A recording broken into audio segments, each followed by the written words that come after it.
अनुपम, देखिए गौरव जिस बात को कह रहे थे मैं उसी बात को दोहराना चाहूंगा, क्योंकि देखिए अभी तो भले ही आपने मिलिट्री पैरामिलिट्री फोर्सेज वहां पे तैनात कर दी हो, इलाके को पूरी तरीके से कॉर्डन कर दिया, लेकिन जो अस्थिरता हम खासतौर पर बांग्लादेश में देख रहे हैं, उससे बॉर्डर के इलाकों में भी स्थिति आप कह सकते हैं कि इस समय बहुत ज्यादा आप कह सकते हैं बहुत ज्यादा तनावपूर्ण हो सकती है, उस पर लगातार नजर रखी जा रही है, सर्विलेंस कड़ा है। लेकिन अभी वहां के ताजा हालात क्या बता रहे हैं? जी देखिए, बांग्लादेश में पिछले कई दिनों से ही छिटपुट हिंसा की खबरें आ रही थी। आज भी खास तौर पर जो धनमंडी इलाका है जहां पर मुजीबुर रहमान का घर है और जिसे आपको याद होगा जब 5 अगस्त के बाद शेख हसीना यहां पर आ गई थी, शरण ली थी, उसके बाद उसे नष्ट करने की कोशिश की गई थी। हालांकि आंशिक रूप से ही नष्ट किया गया था। अब एक नई मांग उठ रही है कि उस घर को, मुजीबुर रहमान के घर को पूरी तरह से ध्वस्त करके वहां पर एक खेल का मैदान बना दिया जाए। और सुबह से ही काफी संख्या में लोग वहां पर एकत्रित हैं। पुलिस उन्हें रोकने की कोशिश कर रही है।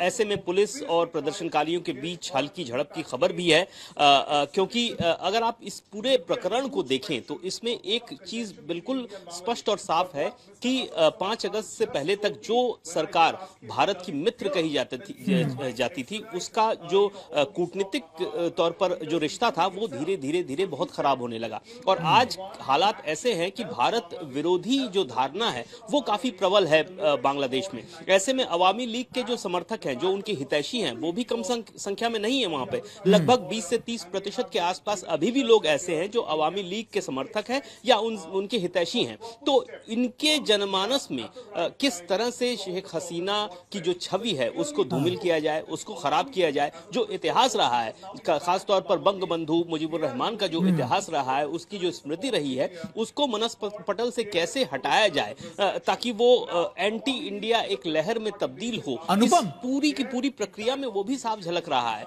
लगभग 2 घंटे तक। बिल्कुल अनुपम, एक और बात, क्योंकि आपने बहुत अच्छे से एक्सप्लेन किया कि देखिए एंटी इंडिया सेंटिमेंट की बात कर लीजिए, आप बात कर लीजिए कि देखिए सरकार कैसे काम कर रही है, सरकार के सवालों, काम के तरीकों पर भी सवाल उठ रहे हैं। हम हिंदुओं की बात लगातार वहां पर गौरव भी कर रहे थे कि देखिए सरकार को ये तो दिख जाता है लेकिन सरकार को वो चीजें नहीं दिखती, सरकार वहां की आंख मूंद लेती है। लेकिन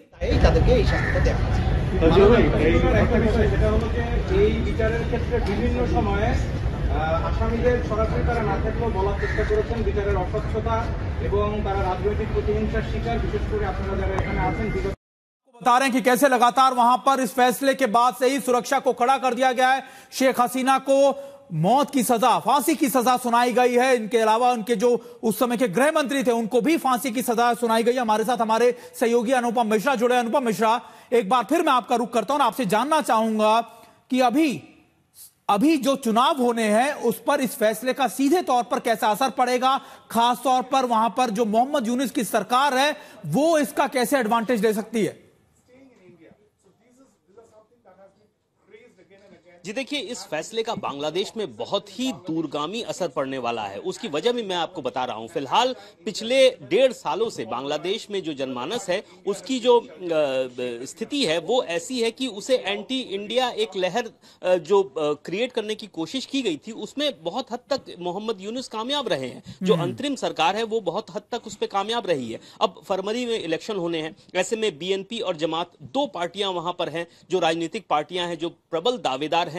लेकिन इन सब के बीच में अभी जो फैसला आया है उसके दूरगामी परिणाम ये होंगे कि अवामी लीग की अगर कोई आने वाले दिनों में या आने वाले वर्षों में वहां पर कोई बैन हटता या कुछ और प्रभाव पड़ता और अवामी लीग वहां पर किसी भी तरह राजनीतिक जो परिदृश्य है उसमें आने की कोशिश करती तो उसको पूरी तरह से एकदम से बंद करने की ये कोशिश की गई है कि आने वाले दिनों में भी अवामी लीग बांग्लादेश में राजनीतिक रूप से सक्रिय न हो पाए। क्योंकि अवामी लीग और भारत ये दोनों का रिश्ता बहुत अच्छा रहा और सालों तक रहा। ऐसा नहीं कि 1-2 साल तक ये रिश्ता रहा, जब तक शेख हसीना की सरकार रही, और जब शेख हसीना की सरकार नहीं रही तब ये रिश्ता खराब रहा। तो ऐसे में शेख हसीना और अवामी लीग का बांग्लादेश में होना भारत के लिए बहुत अच्छा है। और लेकिन जब ये अवामी लीग की स्थिति खराब होगी, शेख हसीना की छवि धूमिल होगी, खराब होगी, तो एंटी इंडिया लहर उठेगी। ऐसे में ये जो बातें हैं ये सब एक दूसरे से जुड़ी हुई हैं। अब सवाल ये उठ रहा है कि भारत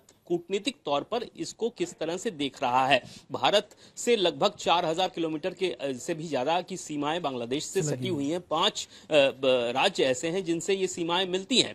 वहां पर पश्चिम बंगाल में चुनाव होना है, त्रिपुरा है, असम है, मेघालय है, काफी सारे राज्य हैं जिनसे बांग्लादेश की सीमा जुड़ी हुई है। और अगर हम पिछले 1-1.5 साल में देखें तो जो गतिविधियां हैं, जो जिन एंटी इंडिया गतिविधियों को हसीना ने काबू में करके रखा हुआ था पिछले 10-12 सालों से, उसमें थोड़ा सा उभार आया है। तो ऐसे में अगर ये छवि और धूमिल होती है और जो कट्टरपंथी संगठन है और ज्यादा मजबूत होते हैं और फरवरी महीने में चुनाव के बाद एक स्थिर सरकार बनती है जो काफी कट्टर हो, तो ऐसे में ये भारत के लिए तो अच्छा नहीं है, साथ ही शेख हसीना के लिए भी जो दूरगामी परिणाम है वो बिल्कुल अच्छे नहीं है। एक और बात अनुपम, क्योंकि सीधे तौर पर इस फैसले को के कई मायने, कई चीजें निकाली जा रही हैं, ये कई सवाल भी खड़े हो रहे हैं पूरे फैसले को लेकर। इस पूरे फैसले आ जाने के बाद भारत और खासतौर पर बांग्लादेश के रिश्तों में किस तरीके से चीजें खराब हो सकती हैं?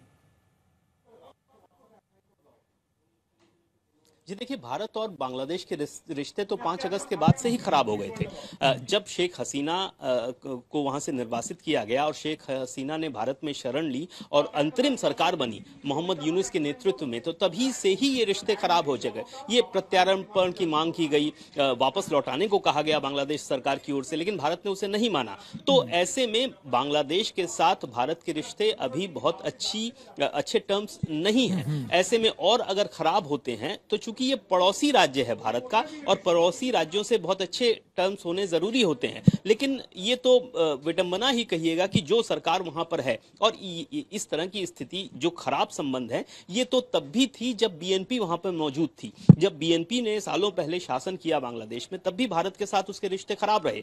अवामी लीग आने के बाद ही भारत के साथ बांग्लादेश के रिश्ते सुधरे, लेकिन बीएनपी के साथ भी बहुत खराब रिश्ते रहे हो ऐसा नहीं था। हाँ, खराब थे, लेकिन अभी पिछले 1.5 साल में जो स्थिति है, हालात है, उसमें तो ये जो रिश्ते हैं ये दोनों देशों के बीच ये काफी खराब साबित हुए हैं। ऐसे में बांग्लादेश को ज्यादा जरूरत है भारत के साथ ये जो संबंध है इसको अच्छा करने की बनिस्बत भारत के, क्योंकि भारत एक बहुत बड़ा मुल्क है, बड़ा देश है, रिसोर्सेज बहुत ज्यादा हैं।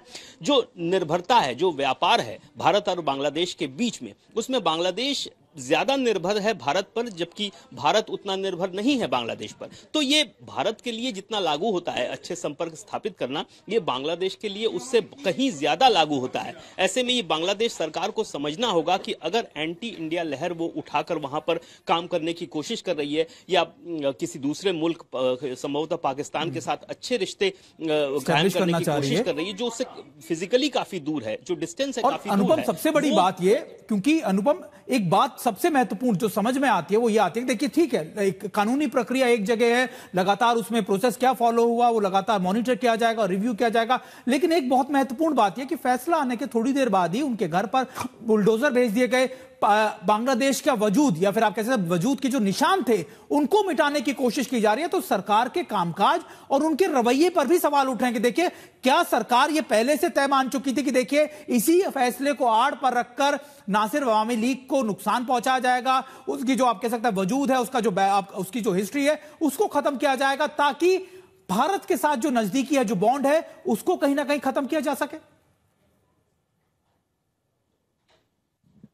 जी देखिए, बांग्लादेश सरकार का रुख तो पहले से तय है, पहले से जाहिर है। शेख हसीना के खिलाफ लगातार बयानबाजी होती रही है, उनको वापस मांगा गया है भारत से, उनके खिलाफ कई सारे आरोप, और वो लगातार साबित करने की कोशिश अब से नहीं बहुत पहले से हो रही है। ये उसकी एक कानूनी और तकनीकी प्रक्रिया के हिसाब से उस पर एक ठप्पा लगाया गया कि हाँ, ये काम उन्होंने किया, मानवता के खिलाफ काम किया, इतने लोगों की हत्या की, ड्रोन का इस्तेमाल किया, घातक हथियारों का इस्तेमाल किया। लेकिन ये सब बातें, ये सब आरोप तो काफी पहले से ही लग रहे थे। ये एक उसको कानूनी एक ठप्पा, एक जामा पहनाया गया है ताकि इसको आने वाले दिनों में और साबित किया जा सके और एक परसेप्शन क्रिएट किया जा सके, खासतौर पर बांग्लादेश में, कि शेख हसीना ने कितना गलत काम किया था।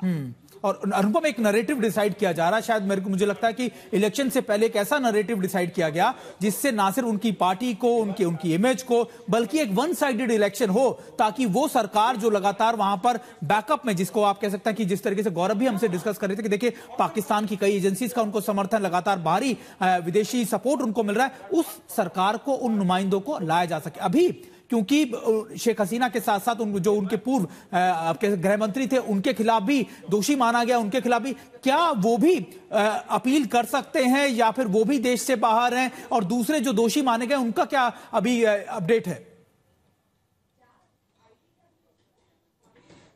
जी देखिए, बांग्लादेश के जो इंटीरियर मिनिस्टर रहे असदुज्जमान खान कमाल, उनके खिलाफ भी लगभग सभी आरोप मुख्यतः वही हैं, सजा भी लगभग वही है। हालांकि जो पुलिस चीफ हैं, जो सरकारी गवाह बन गए, उनको थोड़ी लीनियंसी दी गई है, लेकिन असदुज्जमान खान और शेख हसीना दोनों ही बांग्लादेश में नहीं है। तो ये जो भी सजा सुनाई गई है, दी गई है, ये बांग्लादेश की जमीन पर ही लागू होती है। ऐसे में उनके यहाँ नहीं रहने से शेख हसीना या असदुज्जमान पर कुछ खास फर्क नहीं पड़ रहा है, जब तक कि वो बांग्लादेश में नहीं जा रहे हैं या उन पर वो कानून लागू नहीं हो रहा है। तो ऐसे में आपको ये बात समझनी होगी कि बांग्लादेश में इस वक्त जो परिस्थिति है, जो सरकार है, वो उसका गठन ही हुआ है एंटी शेख हसीना रेटोरिक पर। शेख हसीना के खिलाफ जो प्रोटेस्ट हुई थी, उसी के आधार पर ये सरकार बनी। तो ऐसे में ये आप उसकी मजबूरी भी समझ सकते हैं,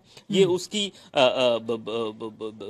उसके लिए जरूरी भी कहा जा सकता है कि वो इस रेटोरिक या इसके खिलाफ वो नहीं जा सकते हैं, क्योंकि उनका आधार ही शेख हसीना के खिलाफ, उनकी जो सरकार का गठन हुआ है, अंतरिम सरकार का, वही शेख हसीना के खिलाफ हुआ है। तो ऐसे में जो मामला हुआ, जितनी सुनवाई हुई, जो कार्रवाई हुई, इसमें वो इसके खिलाफ जा ही नहीं सकते हैं। तो ये एक पैटर्न है जिसको वो फॉलो कर रहे हैं। आप हमारे साथ बने रहिए, क्योंकि आप बिल्कुल ठीक कह रहे हैं कि एक सेट पैटर्न था, एक सेट चीजें थी, और वो परसेप्शन ही नैरेटिव के तौर पर स्टैब्लिश की गई, और यही वजह है कहा जा रहा है कि देखिए इस पूरी तरीके से चुनावों से पहले एक तरीके का सेट गेम आपको नजर आता है।